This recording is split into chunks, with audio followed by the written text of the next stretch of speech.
5 motor bawah RM10,000.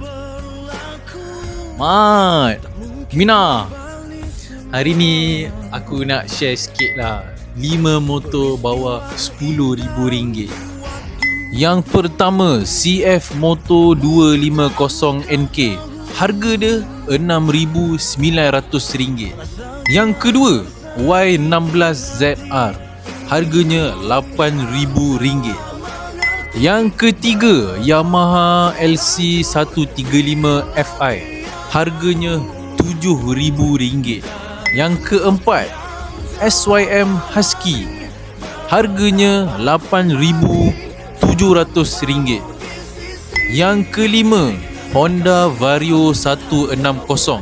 Harganya RM8,200. Okey, so sekarang korang dah tahu 5 motor dekat iMotorbike yang berharga bawah RM10,000.